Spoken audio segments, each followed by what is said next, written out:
before we jump into today's vlog, I just want to share something with y'all that has made a really big difference in my day-to-day routine. And like y'all know, I gotta put y'all on. So it's no secret. I've been pretty open and honest that I suffer with depression and anxiety. I've told y'all how numerous times, countless times, how my anxiety will keep me up at night. My brain won't shut down. I can't sleep. My depression will have me going and different things like that. So I found I found a remedy to this. And that remedy is Calm. Calm is the #1 app for sleep and meditation, giving you the power to change your mind, which will change your life. What I love most about Calm is it's not one of those one-size-fits-all type of apps, right?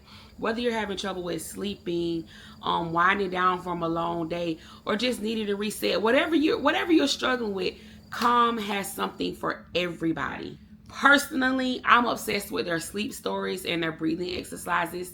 They help me fall asleep way faster, and I wake up feeling refreshed. I'm like, what happened last night? And welcome back to Extreme Sleeps. Her incredible escapades to the far reaches of our planet. So please, take a moment to get comfortable. Take a deep breath in. If you've been having trouble focusing, you feel a little stressed, or you just want to build better mental habits, Calm is the app for you. I promise you, they have something for everybody. Calm offers meditations to help you work through anxiety and stress, boost your focus, and take better care of your physical well-being. They even have expert-led talks that help you handle grief, improve self-esteem, and care in relationships. We all struggle with these things day to day, so who wouldn't need help with that? Y'all, even when I was just recently on a staycation, Calm was one of the #1 apps on my homepage. So that lets you know it's very good. Honestly, Calm has helped me really get through some sleepless nights that I was having here lately, especially with my upcoming procedure and anxiety that I'm dealing with. I don't know what I would have done if it hadn't been for Calm, because I'm avoiding trying to take medication. So Calm really has helped me with that. For my viewers, Calm is offering an exclusive offer of 40% off their premium subscription. All you have to do is go to calm.com, and you can use my discount code, which is Ebony, EBONI. Make sure you spell it with an I. And go get the help that you need. Don't be shamed. Don't feel, get the help that you need. Get the sleep you need. Get the relaxation you need. And get the meditation you need. Comment down below. Let me know if you'll be joining me on this Calm journey. And once you do, tell me how much you like it, because I know you will. All right, let's get into the vlog.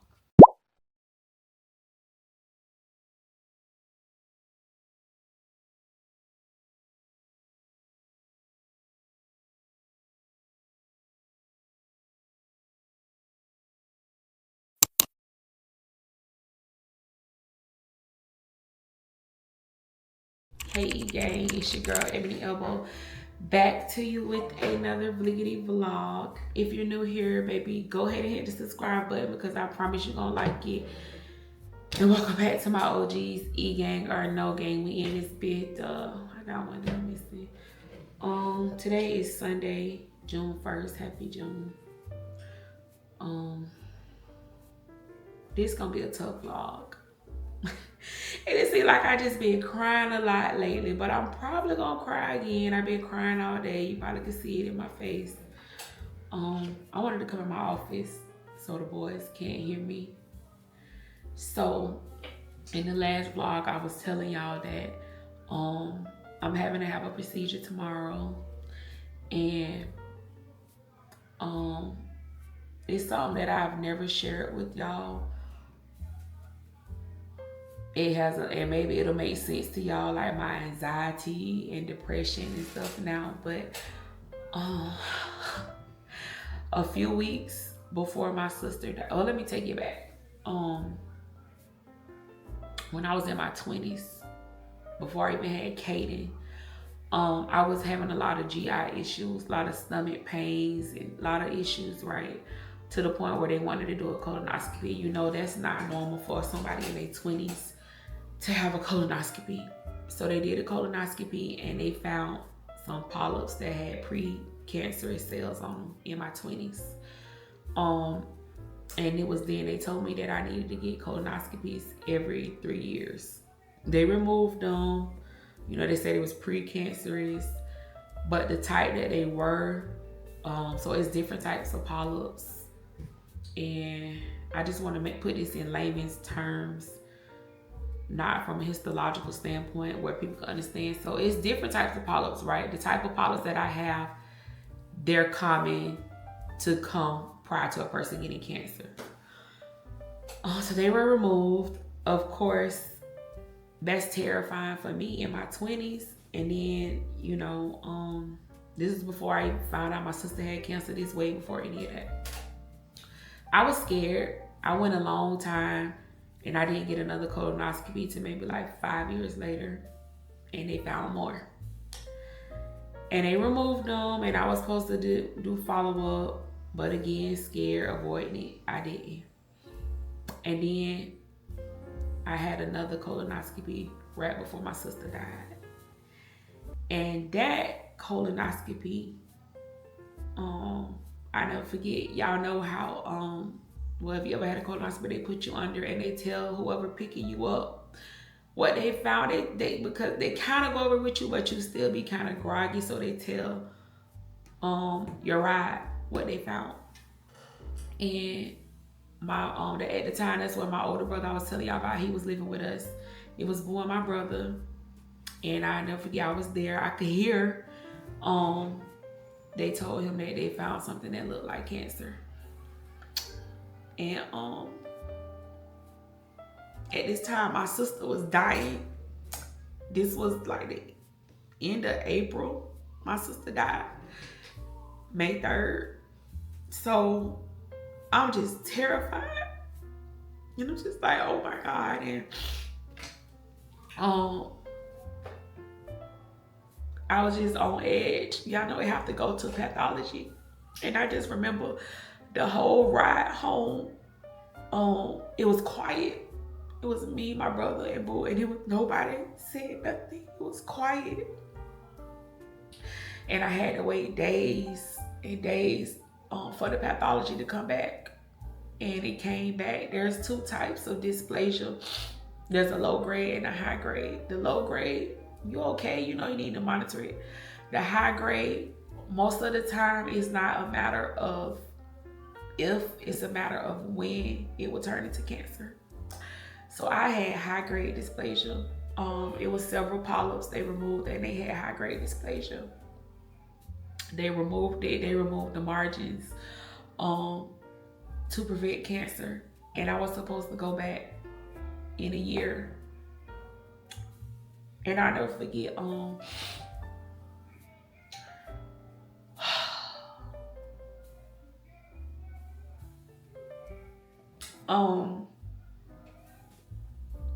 I was just like so mad at God. And y'all didn't know, but I was telling y'all, like, I'm just mad at God and I don't understand, and I'm such a good person. And I know we don't live in a perfect world. I'm just like, why me? Why my family? I just felt like my family already going through so much, and I tried to hide it from my sister. And she died like being worried about me, and I couldn't hide it because we talked on the phone every day. And at the time, she transitioning. She had she had radiation on her brain, so that you lose your, it's like a form of dementia once you start to transition. It's like a form of dementia. So at times she couldn't even remember people's name, but she was so worried. She remembered like my sister might have cancer. She remembered me, and she was just like, I'm so mad at God. And we cried on the phone together. And like the next week she died. And I never went back because I didn't want to know. And I know that's ignorant, you know, but it's easier said than done until you know. I didn't want to know. I felt like if I didn't go back, if I didn't know, then it would go away. And that's not true. So my sister's been dead 3 years in May. So it's been 3 years and I supposed to went back every year. So my procedure is tomorrow. I'm scared. I'm scared. You know, I'll be lying if I say I'm not scared. I'm terrified. And all I keep thinking about is my kids. I don't even care about me. I'm just thinking about my kids. And if they had to live their life without me.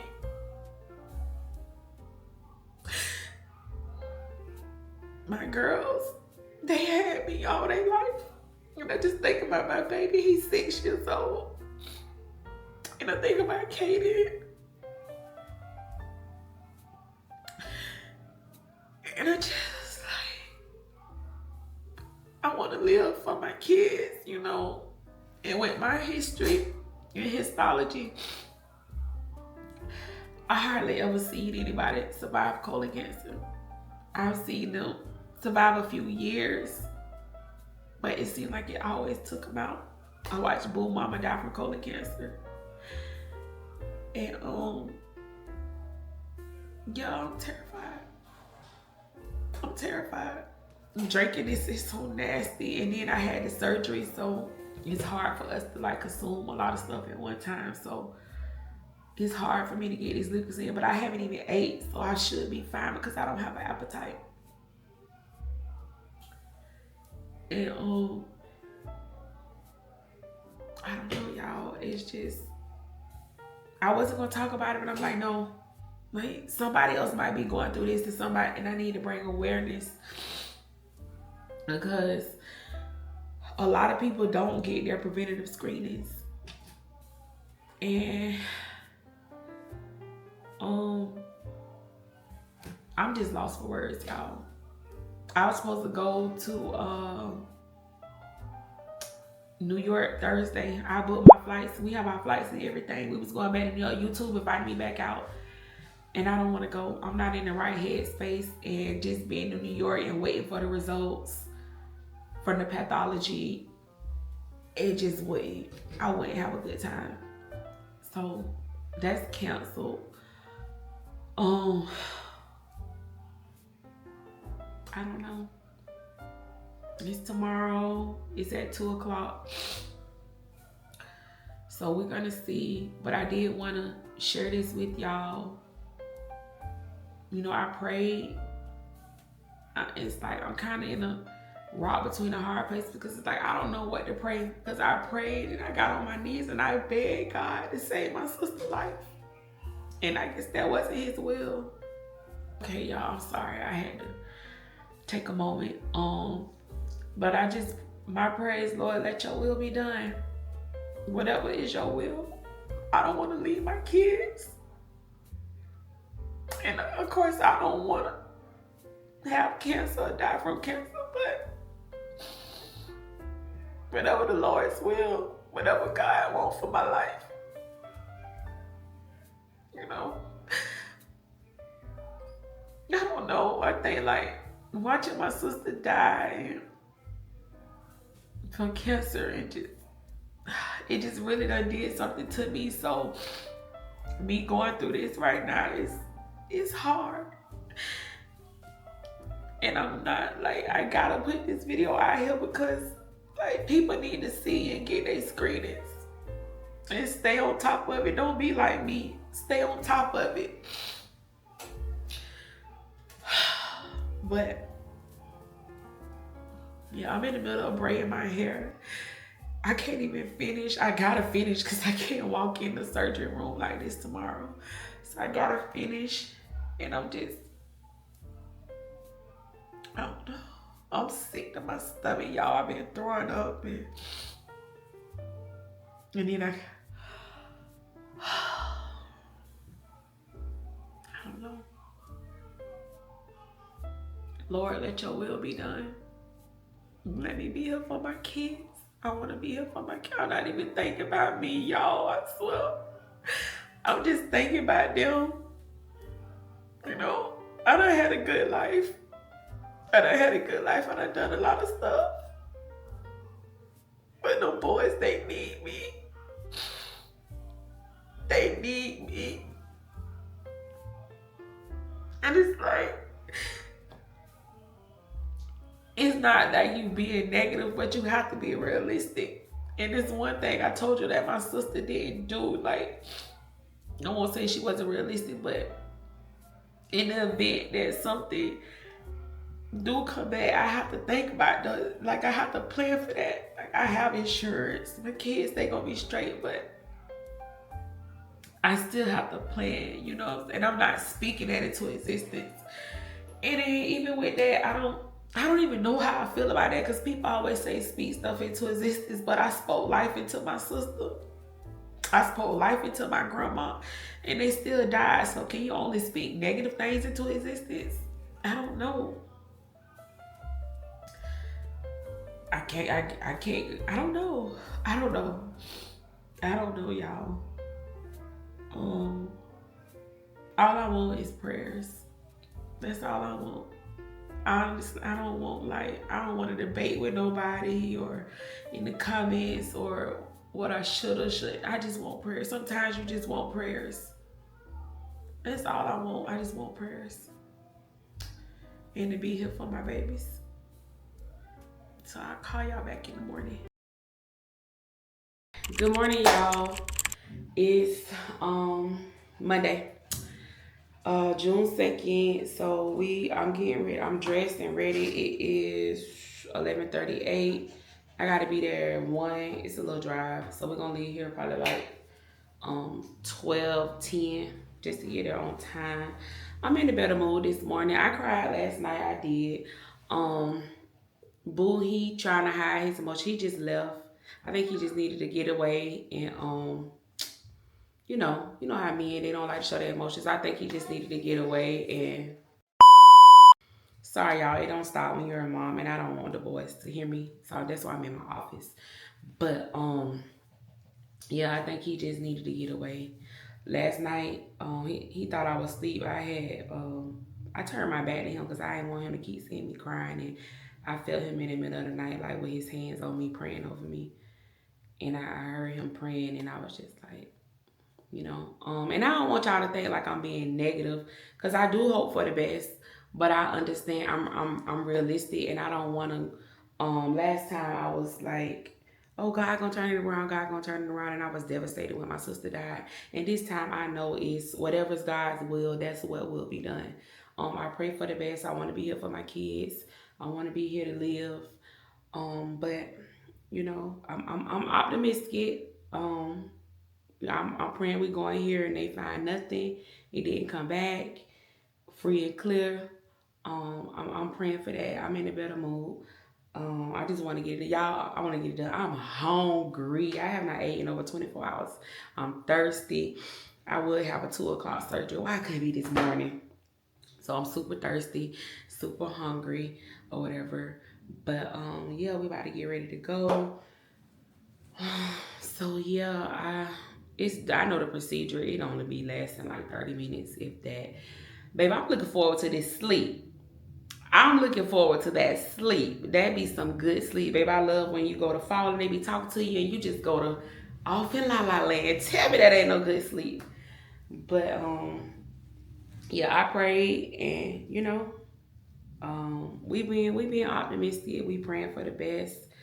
We speaking as though it's so, and even if it's not, we gotta roll with it. Me and Boo talked about it. He was like, no, whatever the case may be, we gonna roll with it. We gonna keep living.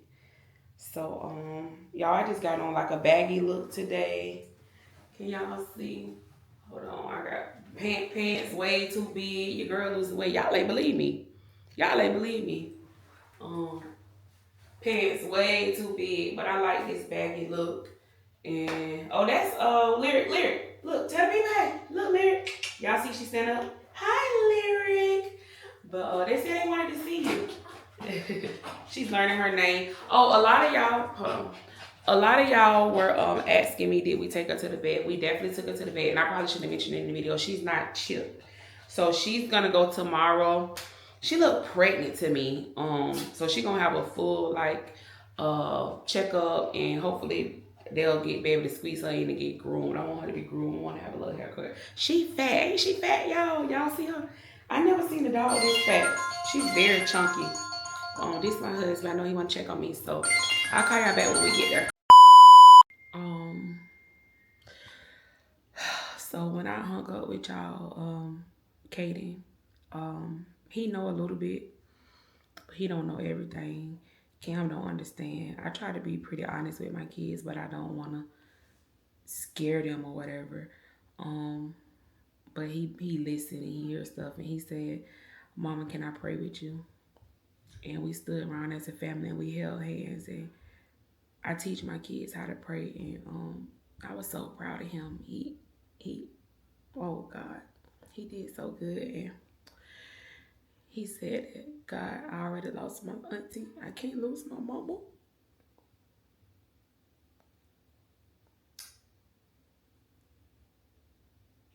I don't want him to feel like that.